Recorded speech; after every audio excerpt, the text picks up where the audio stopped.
Yeah, g'day. This video is about efficient work holding, and a lot of it's around your workbench, and how you make your workbench is quite personal, and you'll set it up to suit the type of work you're doing. Quite often I hear woodworkers say it's not until your second or third workbench that you really get a good idea of how to set it up properly. And that's simply because when you start out in woodwork, you're doing simple planing tasks like holding a piece of wood, planing an edge in a vise. You don't really know down the track when you get into more advanced projects what sort of work holding you need. So sometimes it's just experience that brings you to the point where you know where to place your dog holes, where to put your vices, what height your workbench needs to be, what type of vise you need. So we're going to look at how I set up my third workbench, shown here, for furniture making, specifically for that, and we'll go through vices you need for basic planing like this, through to vices and holdfasts that you need to, if you want to make a carcass like this here using hand planes. There is quite advanced work holding required to do that efficiently. So that stack of timber there is for a bedside table with drawers, and this is the basic prototype. So hopefully you'll find this video very useful when you go to set up your bench. You might be able to, instead of getting to your third bench, you might get to your second bench and get it right. When I started out, like most people, you start out with the wrong bench, at the wrong height, with the wrong vise, and it costs you time and money. And also it can be quite hard on your body. If your work isn't up at the right height, you start to get a sore back. And also you're not working efficiently because your hands aren't in the right place to push your scrapers or your chisels straight and accurately. Once I learned what I needed and put the correct vices on my bench, had my bench at the correct height, all of a sudden I became a lot more efficient. And I estimate today with a proper vise for plane making, it saves me at least 30 minutes a day. If you do the sums on that, you very quickly pay for a good bench and a good vise to do specific work that you're going to do. Furniture making is different to plane making, so your requirements would be different. My hobby is making furniture, and because I'm self-employed, I have limited time to do it. So when I do it, I want to be really efficient at it, but still enjoy it. So what I've learnt with plane making, with work holding, I've transferred those good practices into what I do with furniture making. And I'm just going to go through the important aspects of that. First of all, it's your bench. It's an underrated tool, but it's the tool in your workshop that needs to be right, and you need to personalise it. This bench, this fine specimen here, is made by Dunstan Design, who makes chairs and tables and other nice furniture. But I got him to make it to a certain height, width and length. Now this bench is 1800 long, 650 millimetres wide, and the thickness at the top is 65 mil thick. So it's self-supporting, it doesn't need any support under the top. It's thick enough to accommodate holdfast, and it's very solid. It's not going to move when you're planing or whatever you're doing, sawing. So your particular type of furniture making, you maybe want something a little bit longer, or your height may be different to mine, depending on how tall you are. And I'm going to go through some essential criteria for a bench shortly. One of the things that's really important is the height of your bench, which is different for everyone because we're different heights. Essentially, if you were to stand where you would be planing, put a typical thickness piece of wood, I've got a 1-inch board or a 25mm board here. If you put your knuckle down on that board and hold your wrist there, that is very close to the perfect height. Now I'll explain why that is, and it's really important because tool makers around the world go to a lot of trouble to shape tool handles for tools that are used at the correct bench height. Now I'm just going to do two very simple examples. One is a tote handle plane. Now, the makers lean that tote handle to a position which will transfer your power from your upper body down through your forearm with straight wrist to the blade. Now, your most powerful part of your hand is here. That then sits against this tote handle, and that's why it's shaped as such. If you look at the power from my upper body down through my arm, the straight line goes to the right to the blade, which is where you want your power. Similarly, when you look at a saw handle or a tenon saw handle, it's shaped very similar to your tote handle because it's designed to be used at bench height. Exactly the same principle. Your power from your upper body comes down, it's transferred through the handle, and it aims at the middle of the saw, which is the average for when you saw it. So at no stage is your wrist bent. If you have a workbench which is too low, so I'm going to bring this plane down below workbench height, have a look at the shape of my wrist. It's bent, so I lose a lot of power through that bent wrist, and also I'll lose accuracy, particularly when you're sawing. So that's why bench height is very important. I've seen lots of videos which show bench heights quite low. Now, I'm not sure exactly why that is, but one possible reason is old wooden planes were about 4 inches high. So when you stand them on top of a piece of wood to be planed, if that was one of those planes, my hand would be up here. So in that case, if you're using big, thick, old wooden planes, then the bench would need to be lower than this. So whenever you make your bench, just remember it's easier to cut a little bit off the legs than it is to add to the length of your legs. So when you make it, if necessary, if you're not sure, make it a little bit higher than you think and then trim your legs down. But you should be able to come up with a pretty close estimate of the height by doing that. So first essential criteria. The next one is you need a flat surface. If this wasn't flat, if I put a chair on here, for instance, and I was trying to get the 4 legs even, I wouldn't be able to. So you have to have a flat reference surface. Similarly, if I was trying to plane this piece of wood flat and it was long, if my bench was shaped like that, as I pushed the plane, the weight down would bend the piece of wood. I could never get that piece of wood straight. So a flat, hardwood surface. This one here is made from bamboo laminate. The thing I like about this is this very light colour is really nice when you turn your plane over and sight down the sole to adjust your plane. Gives you a very clear black line to laterally adjust your plane and also to get it to the correct depth. So a light surface is better. It's not essential, but I really like a light surface.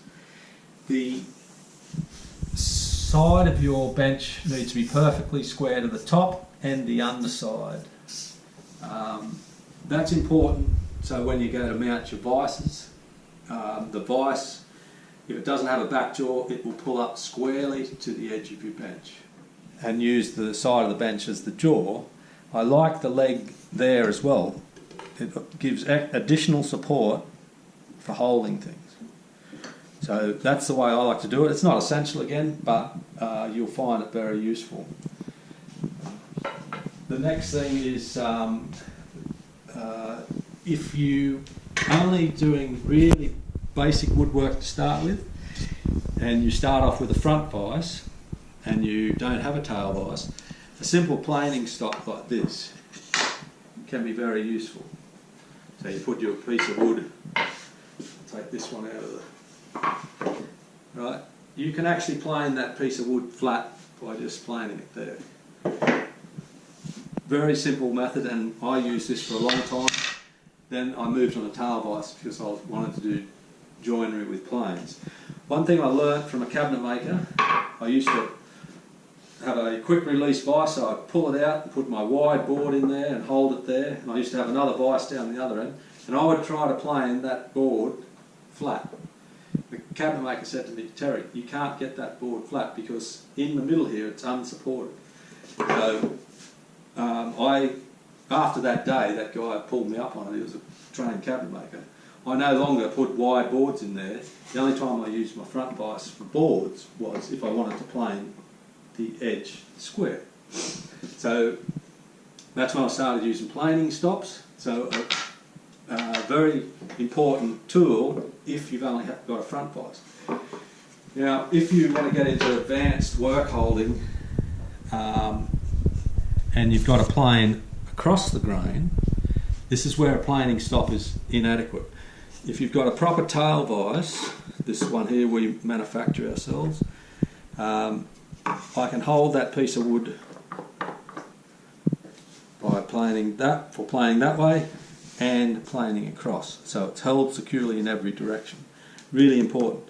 But if you're going to go to the trouble of getting a tail vise, you need to ensure that your corner maintains its integrity. There's no point in installing a traditional tail vise if the large block that moves backwards and forwards here can't support your piece of timber correctly.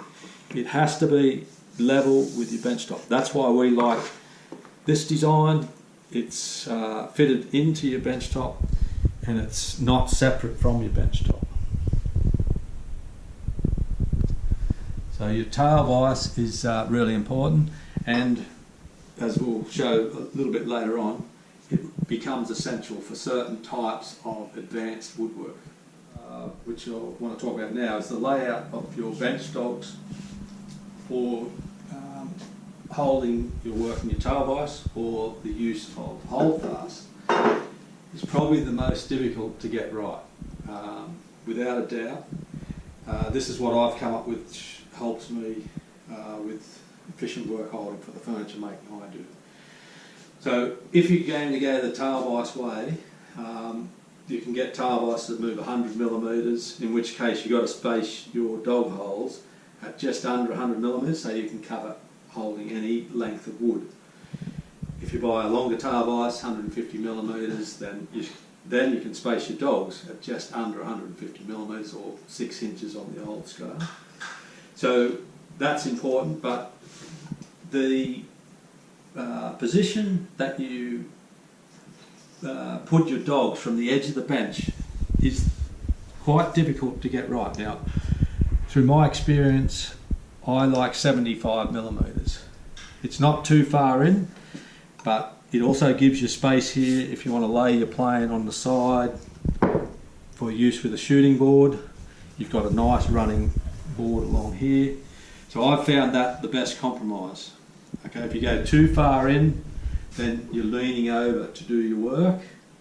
This to me is about the right width from the bench, but take a little bit of time to think about how wide, how far from the edge you want your tail vise and your dogs mounted. Now I like a row of dogs on the other side of the bench, so that dog hole there is exactly at 90 degrees to that dog hole. And I'll show you later on why I do that, but it's really important if you get into joinery using planes. I also have three 19mm holes, or 3/4 inch holes for holdfast, which I use when I've got multiple pieces of wood held in my tail vise, and I can use it to hold down the top of the wood. We'll come to that later. The next really important thing is the style of dogs that you want to use. These are the ones we've made to fit our tail vices. They range from 1mm, 3mm, 6mm, 12 and 19mm, and we also make a wooden one for holding pieces of wood where you don't want to leave a mark. Say it's a finished piece of wood, you just want to hold it but not put any sort of mark in the wood. The most common size we use for work holding is the 1/4 inch. It does most things, but there are sometimes you need a taller one. But what is really good about these dogs is these very low profile dogs. If you have to plane veneers, they are far superior to any other type of dogs that I've seen. And I'm just going to do a quick demo of what it can do for you. Now with veneers, you do not want to apply too much pressure, or if I put a lot of pressure on there, it'll just bow the wood. Just enough to hold it from moving. And I'll just take a swipe to show you how efficient this is. Right, the dog is below, it's a 1mm dog, and I'm planing probably a 1 to 2mm thick veneer, as you can see. Held that perfectly to get it straight and flat. So the advantage of having the correct size dog, and also the shape of these, actually I'll show you on a, we lean the dog back on the face, and we also put a curve in the dog so that you have like a spur, and that's with little pressure you can hold something really nicely. So your selection of dogs and the type of dog that you use is really important for efficient work holding. Now I want to just work through some really desirable work holding devices like shooting boards, bench extensions, things you don't have to have, but if you go to the trouble of making them, they'll make your work holding more diverse. You'll be able to do a lot more difficult things. The first one is this bench extension. As I said, I like about a 1.8 metre bench, but it's limited to planing about 5 feet or 1.5 metres. You know, some projects that I've done, I've needed to hold a piece of wood up to 2.5 metres long. If you have a look at this board here, it's this was for a crown moulding for a cabinet, or it's going to be a crown moulding for a cabinet. So two things, I had to plane it nice and flat, and also square to the edge, and along that edge it had to be nice and straight. So the only way to hold this was using this bench extension. If you come along over here and have a look, it's just simply a piece of wood shaped, which is held in your front vise, which extends the length of your bench, and it has a simple leg to hold it straight. So as long as you get that in line with your bench, you've just not doubled the capacity of bench, but added a third of the capacity to the length of wood that you can plane in your bench. Really simple gadget that can make your life easier for planing long pieces of wood. I've got to plane an edge, and it's a long piece of wood. I can't really just put it in the vise and expect to hold it, all right?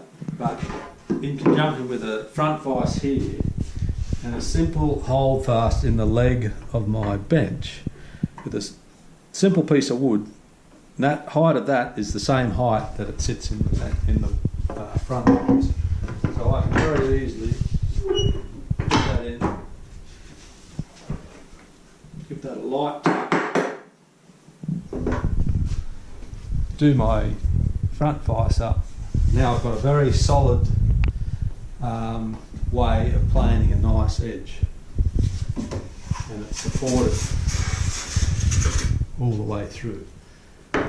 So another very simple device for helping you with work holding. Very useful shop-made tools that I extensively use when I'm making furniture are shooting boards. This is a bench hook type shooting board. Just put it against your bench and plain end grain, for instance. Or you can do short pieces of wood plain along there. You can also hold it with your, if it's moving around a bit, you could hold it with your front vise. Very handy tool for getting perfectly square ends, and also if you're doing mortise and tenon work, your sawing, or your tenon work with a shoulder plane.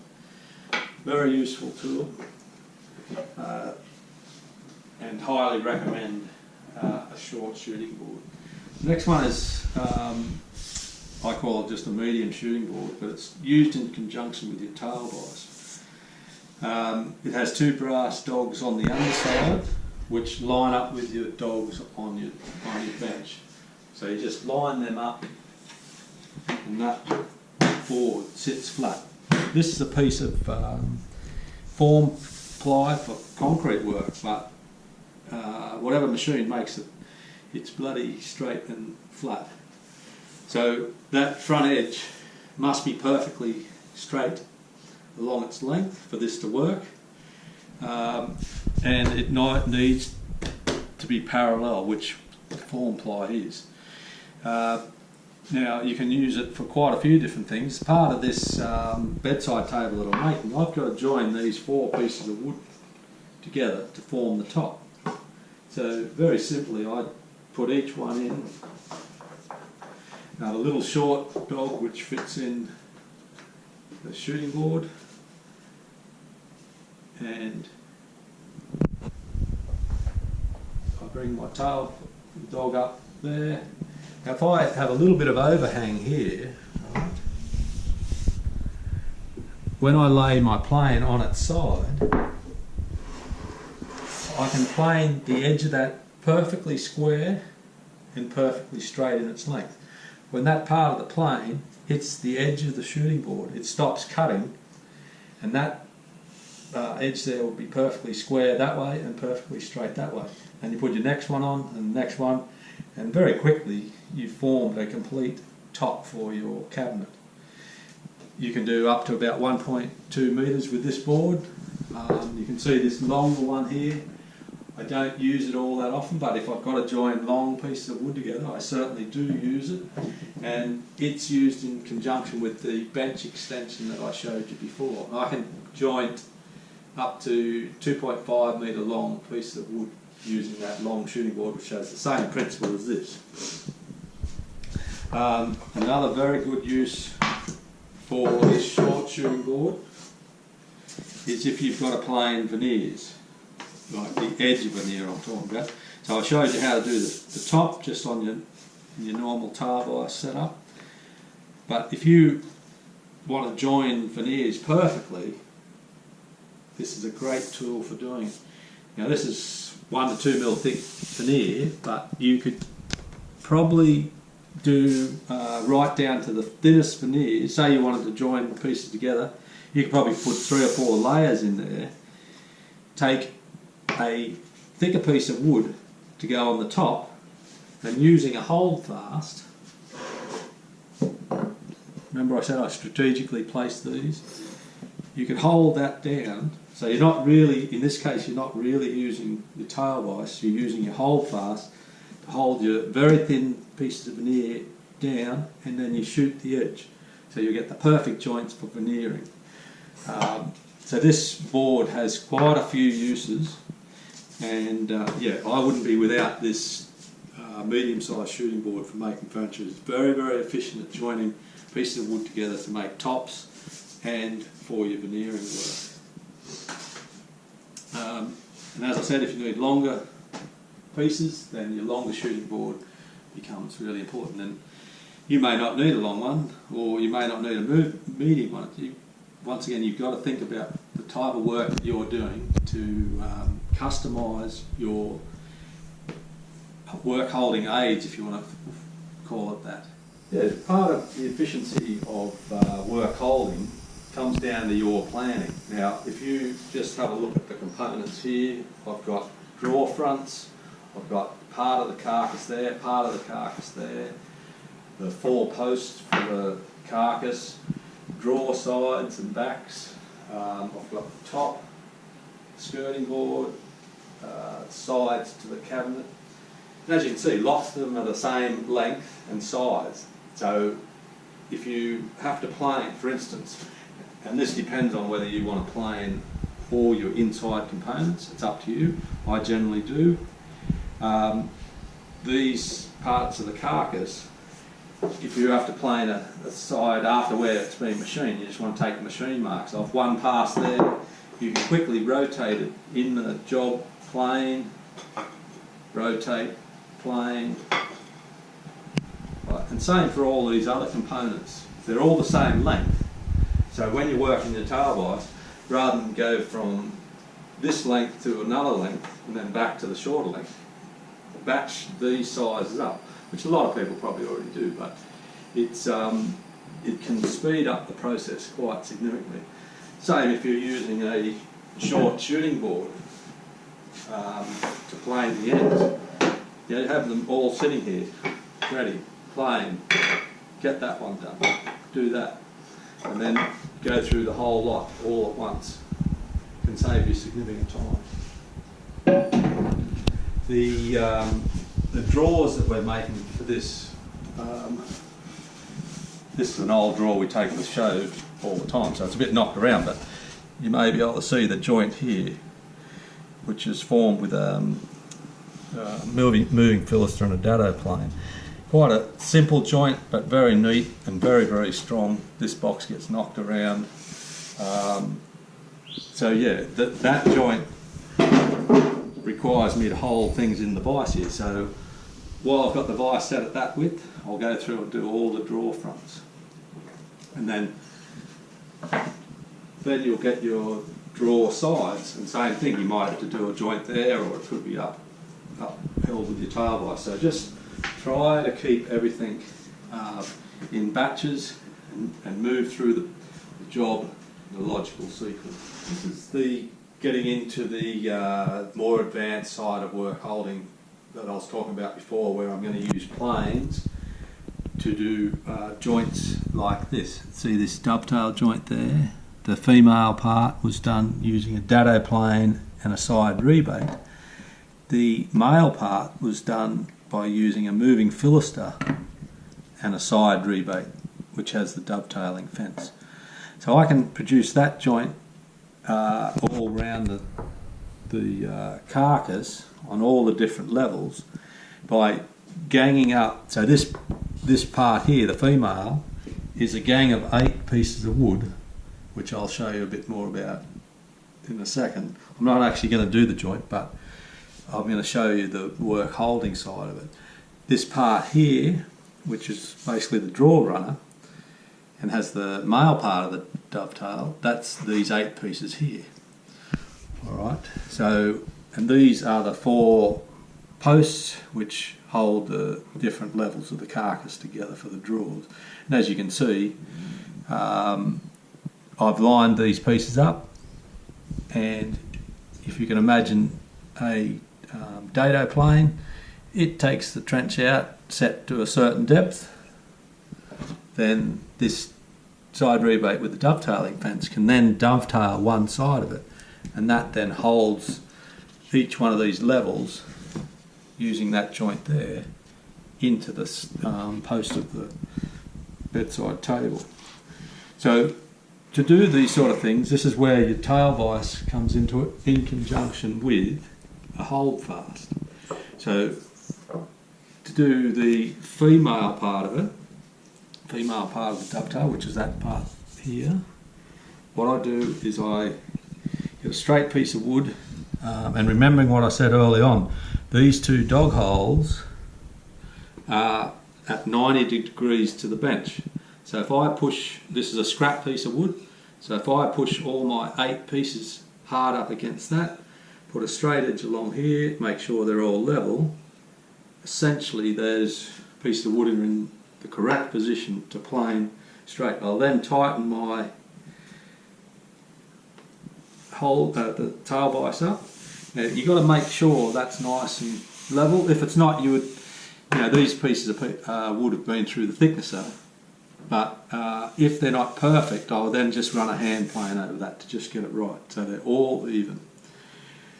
Then mark out where I want my dado, and then I'll use a piece of wood like this as my guide. But first of all, I want to lock those down. Right, so you can see nothing can move here while I'm doing my joinery. And then I'll lay my fence across here, cut my dovetail, cut my dado. Once the dado's done, then I can run my dovetailing plane in there as well to complete the female part of the dovetail. Now, in a later video, we're going to actually go through how to do this, but it's not part of this work holding video. Take that off, undo your vise, and then you would turn around and do the other end to form the 2 female dovetail parts. Then you would bring your next pieces in, which is your 8 male parts of the joint, same procedure. And you can see by ganging things up, I'm making 8 joints at a go as I set this up. Every time I set it up, I'm doing 8 joints. Right, so make sure they're nice and square. Still using this piece of wood to line everything up.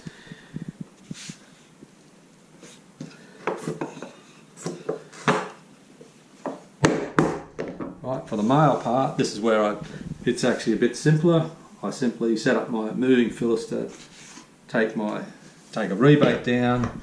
Once the rebate's done, and then I use my dovetail plane to finish this part of the joint here.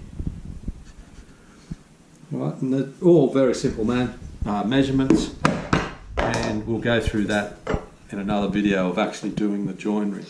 Right, take them out, and similarly you could put your 4 posts in and do that job. So you can see very quickly how using planes could be is very efficient at making carcasses, but you have to have this very good setup with your work holding. Drawer side, same sort of thing. I can put 2 drawer sides in here. These haven't been cut to length yet, and do my joinery on those as well, which all will come out in the next video, and we'll see how that works. So yeah, as I said, just recapping, setting your workbench up for basic planing is one thing, but when you're going to do advanced work holding for using planes for joinery, then you have to really think it through. And this is simply how the method I've came up with over the years, and as you can see, it's quite simple, but the dog holes need to be in the right place. You have to have a tail vise that's set up in the right place. So nothing about it is real difficult, but you have to think it through when you're building your workbench to get this right. So I hope that's helped you with your woodwork.